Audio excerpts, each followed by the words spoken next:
మహబూబ్ నగర్ జిల్లా ఉమ్మడి మహబూబ్ నగర్ జిల్లా వ్యాప్తంగా మూడో విడత ఎన్నికల ప్రచారానికి తెరపడింది.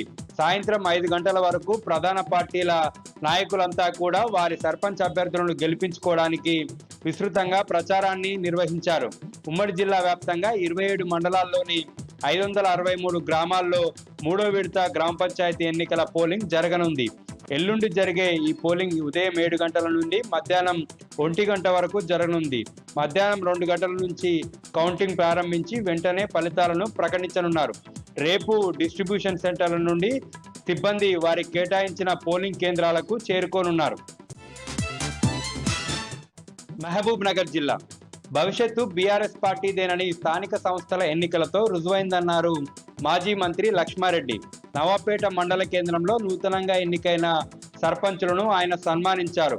అధికార పార్టీని ఎదిరించి గెలుపొందినందుకు అభినందించారు. గ్రామాల్లో బీఆర్ఎస్ ప్రభుత్వ హయాంలోనే అభివృద్ధి జరిగిందని, కాంగ్రెస్ పాలనలో గత 2 ఏళ్ల కాలంలో గ్రామాల్లో అభివృద్ధి కనిపించడం లేదన్నారు. జడ్చర్ల నియోజకవర్గంలో పెద్ద సంఖ్యలో బీఆర్ఎస్ పార్టీ సర్పంచ్ అభ్యర్థులను గెలిపించడంపై ప్రజలకు కృతజ్ఞతలు తెలిపారు. కాంగ్రెస్ పార్టీ పనైపోయిందని, రాబోయేది బీఆర్ఎస్ ప్రభుత్వమేనని, ఓడిపోయిన సర్పంచ్ అభ్యర్థులెవరూ కూడా నిరాశపడొద్దన్నారు మాజీ మంత్రి లక్ష్మారెడ్డి.